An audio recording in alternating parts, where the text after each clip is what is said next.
انا انقل حادثة وياي بنفسي صارت، ما ادري نقل لي فلان او سمعت بالخبر او قرأت بالكتاب واحد، بس انا انقل حادثة بارقام بالسنة اللي انضرب بها عبد الكريم قاسم، وبنفس الوقت ما كان واحد يقدر يطلع، اكو حجر ما حد يقدر يوصل منه يعني بالساعة بالخمسة منع تجول. عندي احدى كبرى اطفالي قد تكنس في البيت، كسرت زجاجة، كان مكسور كان لازق بالكاشي قد طلعة، انكسرت زجاجة وقعت بعينها، مزقت العين قطعتها قطعة، اي نعم فركتها هي انبرا اطراف الى ان قطعت العين صارت القتل.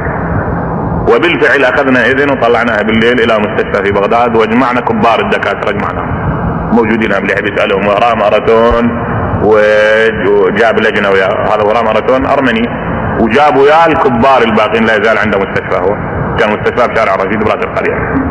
فاخذنا عنده سرير هناك ونزلنا عنده، وبعد ان اجتمعوا وفحصوا باجمعهم قالوا العين مقطعة قطعة، مسألة شوك قوم الرابع المستحيل، ما ممكن يصير شوك.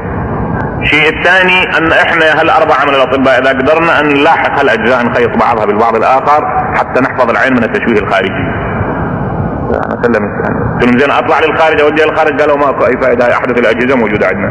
الخارج شو يسوي لك؟ هاي مقطعة، شوف العين قطعة، شنو يسوي لك فيها؟ شوف الصحيح. وبالفعل اخذوا مني توقيع، يا الله اقدموا على العملية، قدموا وسووا العملية. خلال العملية صارت عندي فكرة ان احنا نصعد على المنبر نقولهم للناس اهل البيت ايش يسوون وايش يسوون. صدق هذا لو كذب، اذا كذب ليش نسجل على الناس؟ واذا صدق ليش ما اروح لهم انا؟ بالفعل توضيت ونزلت رحت الى حرم الامام موسى بن جعفر. يشهد الله ويعلم بالطريق كنت لما اشوف امرأة تمر وعيونها ما بها شيء يصير عندي حقد عليها، انه ليش هاي عيونها الزنا وهي الطفلة راحت عينها، بس صار عندي فتح حقد عجيب. تعالى قلت اللهم لعن الشيطان، شنو هالنفس الشريرة. وجيت دخلت الى الامام موسى بن جعفر ما حكيت شيء، صليت ركعتين ولزمت مرات الشريف. قلت له انت بين امرين، انا سامع انك سموك باب الحوائج وقارئ بالكتب، بالكتب اكو شيء، بس كتب ما عندي ما يهمني انا الشيء، كتب صدق لو كذا انا ما ادري بيه، لكن انت بين امرين لو صدق لو خرافه اثبت لي وجودك. والله العظيم بهالتعبير خاطبته. قلت له انا محسوب عليك، الناس يسموني خادمك، صدق كذب ما اعرف، انت صدق لو خرافه اثبت لي وجودك. وطلعت من عنده. وهذا وراء ماراثون اللي يحب يسأله يطب عليه يسأله، موجودة عند الحادثة مسجلة. طبيت وبعد 4 ايام بعد اسبوع كنت ما تتحرك الى ان يفتحون العين. بالفعل بعد اسبوع اجى هو بنفسه وراه مريد يفتحها، اندهش وقف مثل الخشبة. تشبيك. قال لي تعال هنا شيخنا انت شو مسوي؟ انا ما مسوي شيء. قال لي شنو هاي العين طبيعية صايرة؟ قلت ما بيها. هاي العين نامية طبيعية. قال لي هاي العين طبيعية والشوف موجود بها طبيعيا، شلون صار هذا؟ ممكن يصير هذا، شلون يصير؟ قلت له انت متأكد انه صار الشكل؟ قال لي متأكد الشكل. قلت له والله اخي انا طرقت لي باب من ابواب الله، رحت الامام موسى بن جعفر طرق اذا انت تؤمن بهذا. وليش من فضل الله ومن بركات الامام تسمع عينك تسمع حسك عينك كل شيء ما بها طبيعية كما لو كانت اول.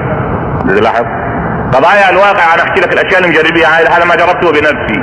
مسألة الدعاء تخضع لضوابط معينة، يعني مو كل شيء يدعو الانسان هو لازم يستجاب، اكو مواطن ما يستجاب بها، اكو موانع، اكو حواجب للدعاء، اكو ذنوب، اكو مصالح، ماكو يفرض عنده ذنوب، انسان متقي، لكن استجابة الدعاء تصطدم بمصلحة اخرى خاضعة، ما نقدر احنا نتوصل الى اسرار جميع ما رسمه الله عز وجل للعباد.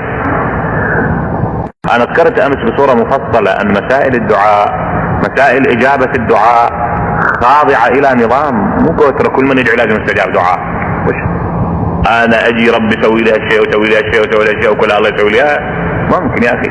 اكو موازنة بالمصالح، اكو موازنة بالامور، لكن الادعية تستجاب عند مراقد اهل البيت في بعض الحالات اللي الله عز وجل يأذن بها. صحيح.